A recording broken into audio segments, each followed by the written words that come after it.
이제 하나님 말씀 봉독해 드립니다. 오늘 우리에게 주시는 하나님의 말씀은 야고보서 2장 5절에 있는 말씀입니다. 야고보서 2장 5절에 있는 말씀입니다. 내 사랑하는 형제들아 들을지어다. 하나님이 세상에서 가난한 자를 택하사 믿음에 부요하게 하시고 또 자기를 사랑하는 자들에게 약속하신 나라를 상속으로 받게 하지 아니하셨느냐. 아멘.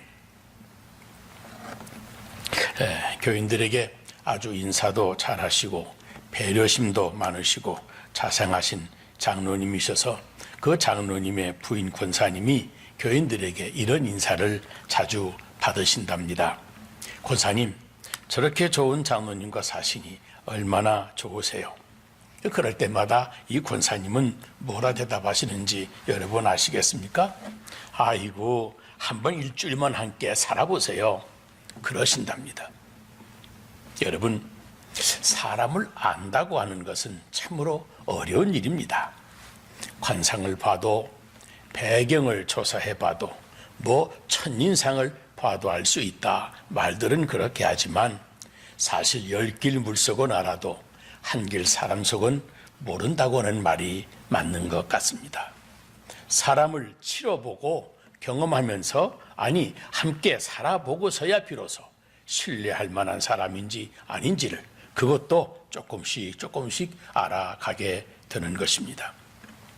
일반적으로 학자들은 사업이라고 하는 말과 경영이라고 하는 것을 그 개념을 쪼개서 그리고 분명하게 구별을 하고 지나갑니다. 사업이라고 하는 것은 돈을 버는 것이요, 경영이라고 하는 것은 사람을 버는 겁니다. 사업이라고 하는 것은 돈을 관리하는 것이고 경영이라고 하는 것은 사람을 관리하는 것입니다.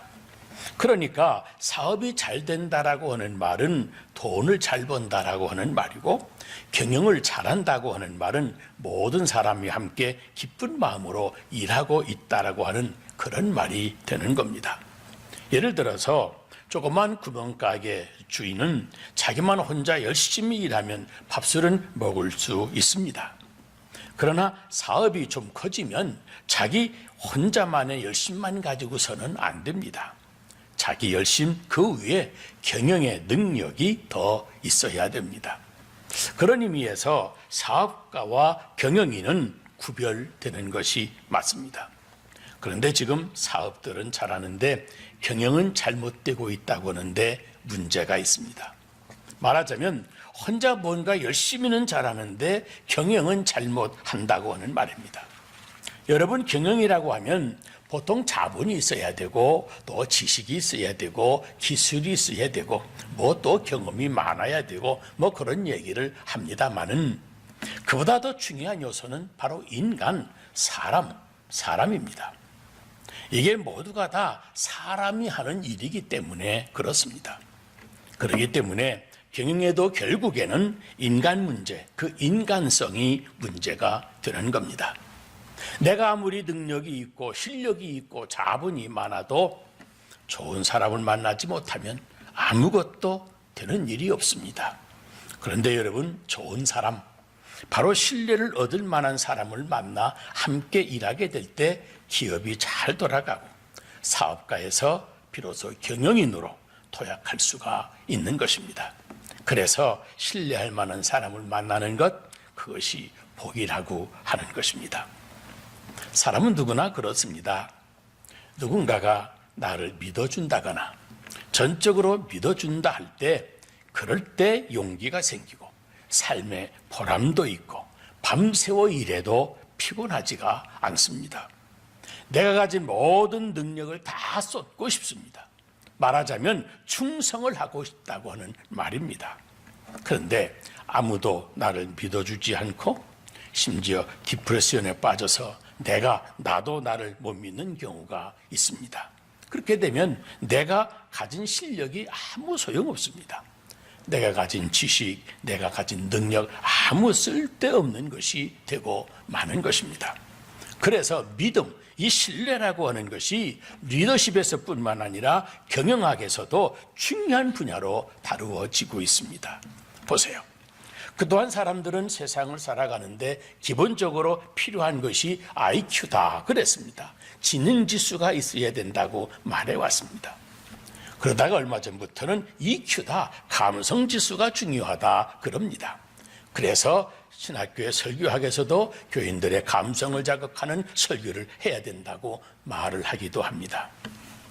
심지어 최근에는 MQ다, 도덕성 지수, 도덕 지수가 문제다 그러기도 합니다. 그 사람은 괜찮은데 도덕성에 문제가 있어. 그러면 그 사람 능력이 아무리 많아도 희망이 없는 사람입니다. 요즘에도 도덕성에 문제가 돼서 역사의 무대에서 사라지는 사람이 여러분 얼마나 많습니까? 그런데 최근에 경영학자들은 TQ다 그럽니다. 이것이 바로 신뢰성 지수입니다. 신뢰 지수.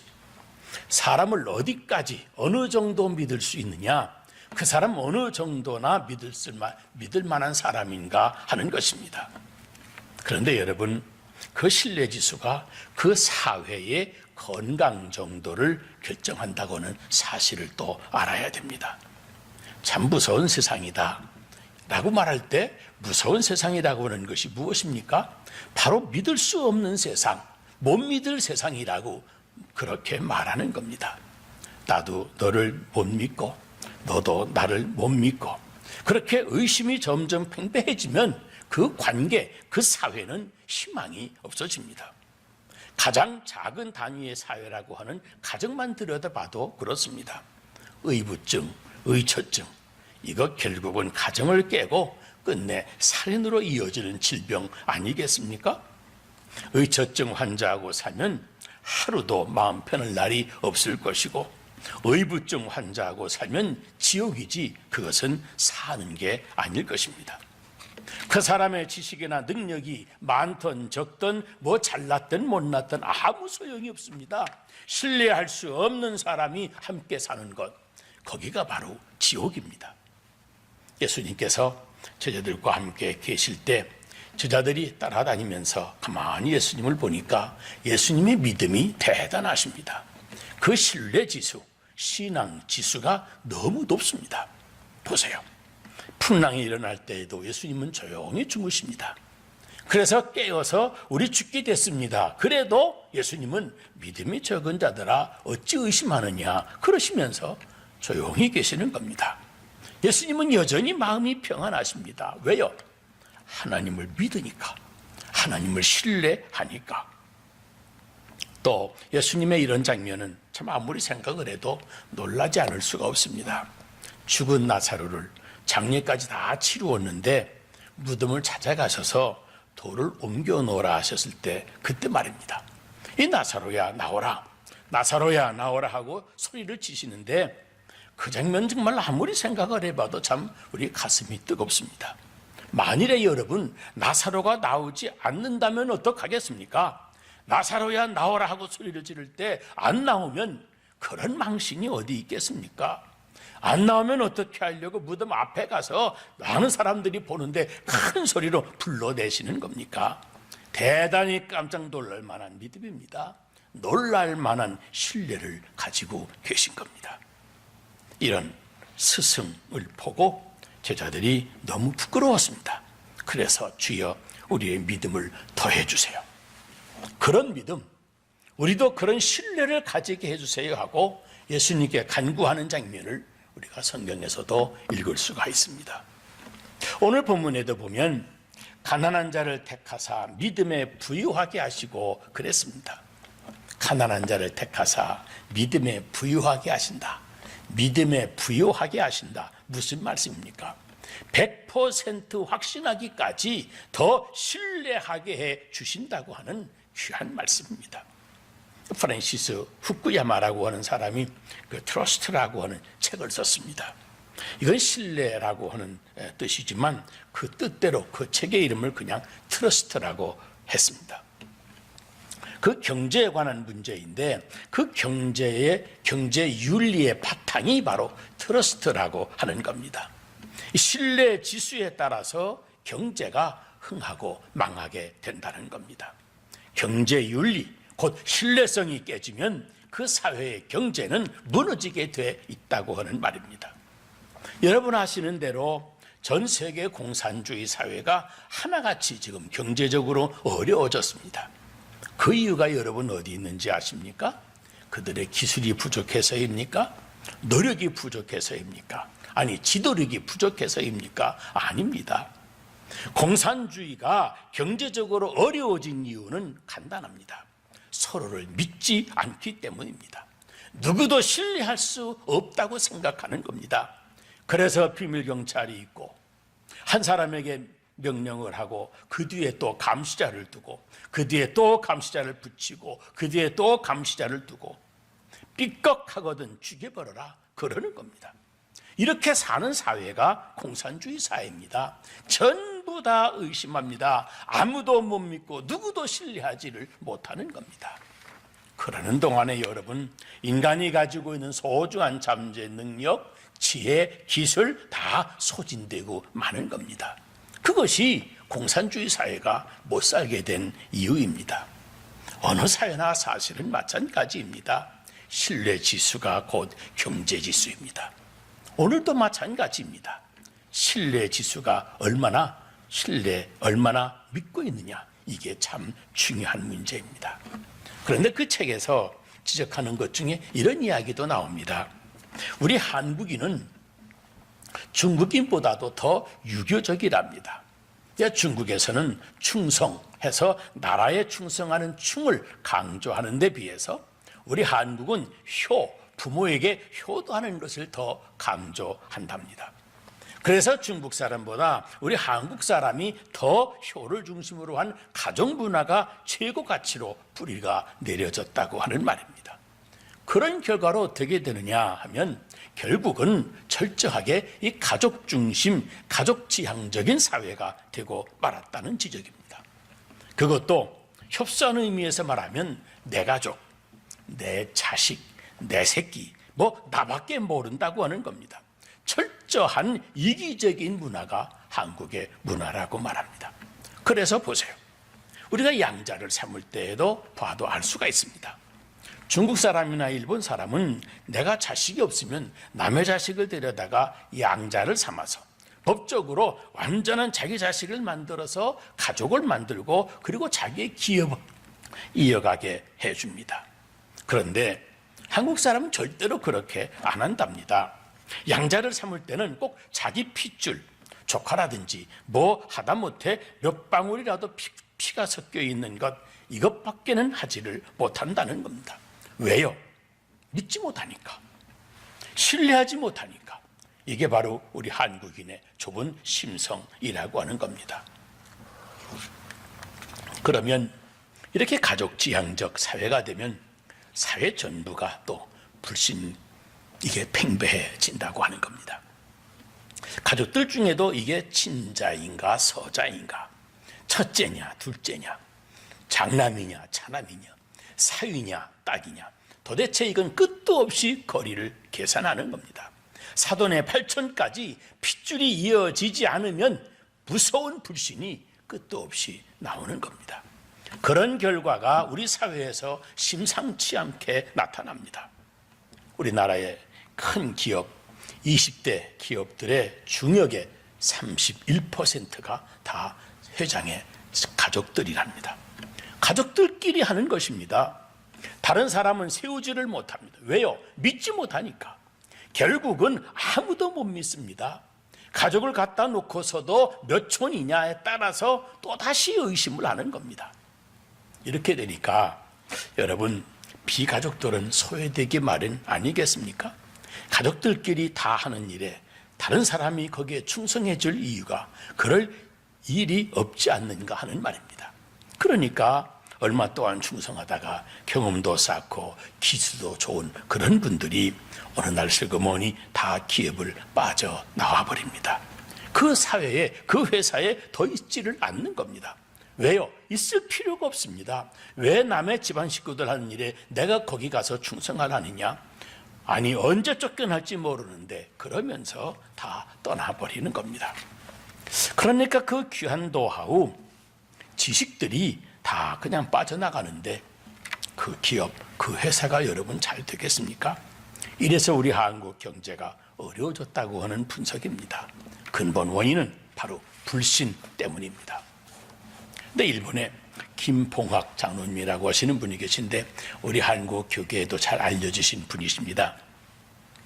많은 분들이 존경하는 분인데 일본에서 아주 세계적인 큰 플라스틱 회사를 하시는 분이십니다. 그 장로님이 한국에 나오셔서 한 번은 간증을 하시는데 자기 회사 가운데 자기와 더불어 30년이 넘게 근무한 직원들이 100명이 넘는답니다. 그 회사의 비서는 24년을 지금 자기와 함께 비서로 일을 하고 있다고 자랑을 하시더랍니다. 그러기 때문에 기업이 커지는 겁니다. 서로 믿는 기업이니까 직원이 사장을 신뢰하고 사장이 직원을 신뢰하는 기업이기 때문에 그렇습니다. 그런데 우리는 어떻습니까? 아무도 못 믿습니다. 그래서 노하우들이 아주 그 소중한 노하우들이 다 잘라내거나 아니면 다 떠나버리는 겁니다. 집안 식구들만 붙들고 있는데 세계 경쟁에서 어림도 없는 겁니다. 이래서 어려워졌다고 하는 결론입니다. 그러므로 여러분 우리는 생각해야 됩니다. 신용지수, 신용지수가 얼마나 중요한지 알아야 됩니다.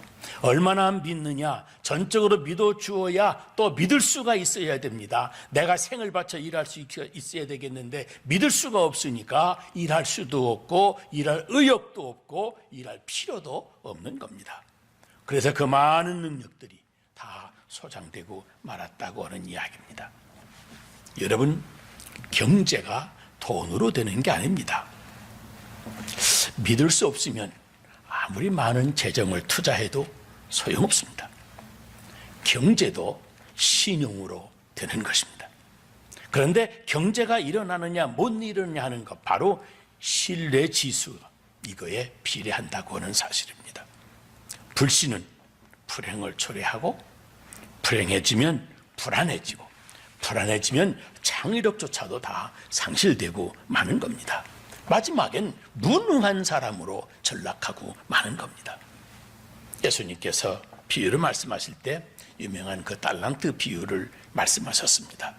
5달란트, 2달란트, 1달란트씩 나누어 주지 않았습니까? 가서 장사해 가지고 돌아왔을 때 예수님이 말씀하신 비유에 이런 칭찬이 나옵니다. 착하고 신실한 종아, 착하고 신실한 종아, 내가 작은 일에 충성을 했기에 내가 큰 일을 맡기리라. 그렇게 칭찬하십니다. 보세요. 누구에게 일을 또 맡기십니까? 누구에게 돈과 기술과 건강과 능력을 맡겨주시는 겁니까? 착하고 충성된 자에게 라고 말씀하셨습니다. 여기 신실하다, 충성되다라고 하는 말은 원래 피스토스, 이 신뢰라고 하는 단어입니다. 충성된 자, 그 신뢰 지수에 따라서 일을 맡기시겠다고 하는 겁니다. 여러분 보세요. 우리가 하나님을 믿을 때 비로소 구원에 이릅니다. 그러니 하나님이 우리를 믿을 수 있을 때는 복을 받는 겁니다. 그런데 그 하나님이 우리를 믿을 수 있는 그 믿음은 우리의 행위, 우리의 충성된 행위로 증명이 되어야 됩니다. 결국은 하나님의 축복도 내가 지니고 있는 그 신뢰 지수에 따라서 임한다고 하는 것을 잊어서는 안 됩니다.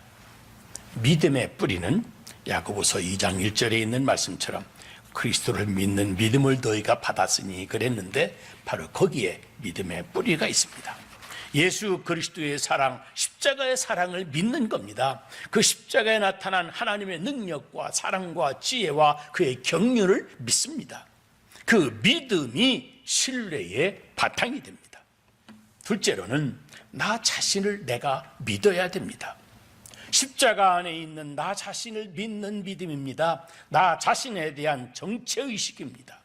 그리스도께서 나를 위해 죽으셨을 만큼 그렇게 나를 사랑하셨습니다. 나는 그 사랑을 받는 하나님의 자녀입니다. 로버트 실러 목사님이 너를 믿는 하나님을 믿으라 라고 하는 책을 썼습니다. 하나님이 나를 믿고 계시다는 사실입니다. 하나님이 믿는 나를 나도 믿어야 됩니다. 그러므로 나는 소중합니다. 세상을 아무렇게나 살아도 괜찮은 하찮은 인생이 아니라고 하는 사실입니다. 그 자신의 정체성에 대한 그 믿음이 아주 중요한 것이고 이것이야말로 우리의 현실적인 것입니다. 그리고 나서 여러분 이웃을 믿습니다. 무작정 이웃을 믿기보다는 하나님을 믿기 때문에 이웃을 믿습니다. 참으로 어려운 일입니다만은 하나님을 믿기 때문에 아내를 믿고 하나님을 믿기 때문에 남편을 믿고 하나님을 믿기 때문에 자식을 또한 믿습니다. 하나님을 믿는 신앙 안에서 나를 믿고 이웃을 믿게 되는 겁니다.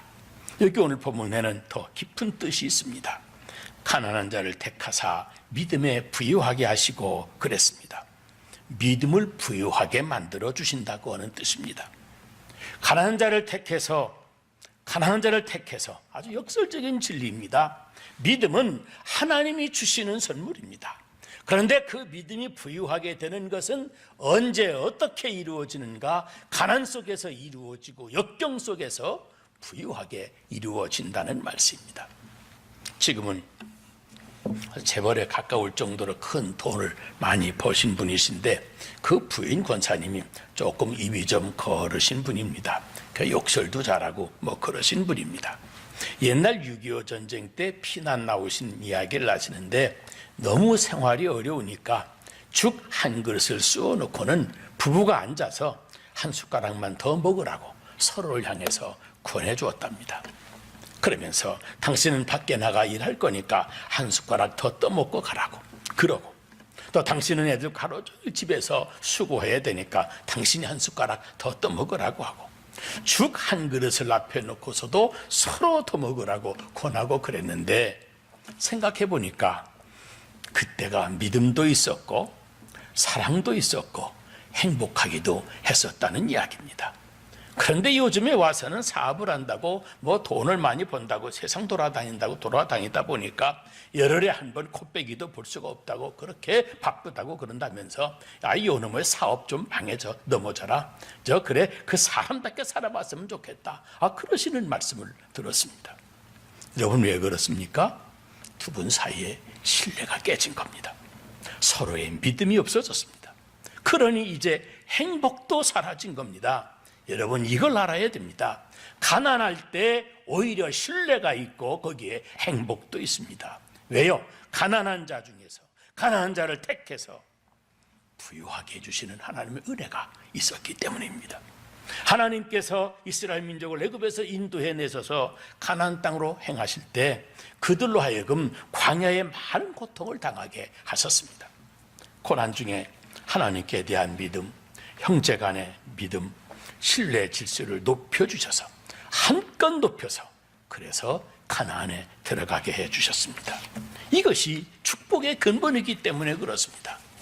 어떤 목사님이 1960년대 미국에 유학 오셔서 유학생활을 하셨는데 돈을 좀 벌어야 되겠기에 공부를 하면서 공장에 가서 일을 하셨답니다. 한참 뜨거운 여름인데 윌리엄스 포츠라고 하는 큰 강철 공장에 가서 일을 하셨는데 쇠를 깎는 강철을 만드는 곳인데 아주 강하고 굳은 쇠를 만드는 공장이랍니다. 가만히 보니까 쇳덩어리를 불 속에다 넣다가 꺼내가지고 5톤이 더 되는 큰 쇳덩어리로 한 방울 내려치더니 또 때리고 자꾸 때리고 또 불 속에 넣었다가 꺼내가지고서는 또 때리고 집어넣었다가 꺼내 또 때리고 그냥 때리기만 하더랍니다. 왜 그러는가 물어보았더니 그렇게 대답을 하더래요.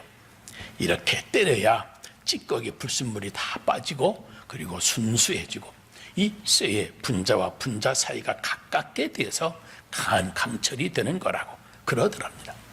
그 진리를 거기서 배우셨답니다. 여러분 고난 속에서 잃어버렸던 진실을 되찾습니다. 사람이 순수해지는 겁니다. 거품 같은 것, 위선 같은 것, 최면 같은 것, 쓸데없는 불순물 같은 거 다 벗어버리고 순수한 마음으로 돌아가서 서로 마음으로부터 껴안고 사랑할 때 진실하게 되는 겁니다. 한 번도 전례가 없었던 이 영상 예배를 여러 번 드리다 보니 성도들이나 교회들이나 여러 가지 면에서 어려움들을 많이 겪고 있습니다. 이런 코비드-19 팬데믹이라고 하는 어려운 기간을 지나는 동안에 우리는 믿음이 더 강해져야 됩니다. 더 믿음의 사람이 되어야 됩니다. 우리 인격 자체에서부터 우리의 진실성과 신뢰 지수가 회복이 되어야 됩니다. 디모데후서 3장 또 마태복음 24장을 보면 말세의 징조에 대해서 여러 가지를 말하는데, 이 세상 끝에 가면 재난도 있을 것이다, 뭐 지진도 일어날 것이다, 환란도 있을 것이다, 뭐 전쟁도 있을 것이다, 뭐 많은 어려움이 있다고 말씀을 하시는데, 그 가운데 마지막에는 사랑이 식어지며 배신하는 일이 있을 것이다 그랬습니다. 사랑이 식어진다, 배신하는 일이 있다, 믿음이 없어지고 신뢰하지 못하는 세상, 서로를 배신하고 죽이고 서로를 의심하는 불신사회가 될 것이라고 예언해 주고 있는 겁니다. 그런데 여러분, 예수님을 보세요. 그 제자들을 아무리 봐도, 아니 우리가 봐도 시원하지 않은 제자들입니다. 그렇지 않습니까? 예수님을 3번이나 모른다고 그렇게 배신해 놓고는 또 도망을 가고, 예수님이 십자가에 돌아가실 때는 다 도망가고 없었습니다. 이 모자란 참 부끄러운 제자들인데도 불구하고 예수님은 제자들을 믿었습니다. 신뢰했습니다. 아무 말 없이 내 양을 먹이라. 내가 내 양을 위하여, 네가 나를 위하여 고난을 당해야 할 것이다. 내가 나를 위하여 순교하리라. 너희가 나를 위하여 증인이 될 것이다. 십자가로 구속한 그 교회, 그 거룩한 백성을 사랑하는 제자들에게 위탁하셨습니다. 맡기셨습니다. 위임하셨습니다. 믿어주셨습니다. 완전히 믿어주셨습니다. 완전히 신뢰해 주신 겁니다. 여러분, 사랑이 무엇입니까? 사랑은 다른 말로 하면 믿는다고 하는 것입니다. 주님은 우리가 하나님의 자녀됨을 믿으셨고, 우리가 하나님의 형상 입은 것을 믿어주셨습니다. 그리고 우리의 구원받은 것은, 우리의 구원받은 그 미래는, 그 소망은 철저하게 예수님도 믿어주셨습니다. 오늘은 쓸모없는 자 같은, 오늘은 별 볼 일 없는 사람 같지만 장차 훌륭하게 쓰임받을 것이라고 하는 그 사실을 예수님은 믿어주셨습니다. 우리의 미래를 믿었고 또 그 약속을 믿었습니다. 내 증인이 될 것이다. 내가 나를 위하여 순교할 것이다. 나보다 더 큰 일을 할 것이다. 전적인 신뢰 아니겠습니까? 그것이 바로 믿음입니다. 여러분, 다시 한번 생각해 보십시다. 우리가 너무 많은 것을 잃어버린 것 같지만 이제 이 믿음을 회복할 수 있다면 다시 일어설 수 있습니다. 하나님을 믿고, 나를 믿고, 이웃을 믿고 또 믿을 수 있고, 오늘도 이 많은 사건들을 통해서 우리의 믿음을 더해 주시는 것입니다. 믿음을 새롭게 하셔야 됩니다. 새롭게 믿어야 됩니다. 믿음을 위하여 노력해야 됩니다. 내 믿음이 더 순수해져야 됩니다. 그리고 하나님이 직접 신뢰를 회복시켜 주시고 우리에게 더 믿음을 더 부유하게 해주시고, 그럴 때 다시 일으켜 주실 것입니다. 이런 놀라운 은혜가 여러분에게 함께하게 되시기를 주의 이름으로 축복합니다. 기도하겠습니다. 거룩하신 아버지 하나님, 주님의 사랑을 감사합니다. 오늘도 주님 앞에 나와 믿는다고 하지만 믿음 없는 것을 도와주시옵소서라고 기도할 수밖에 없습니다.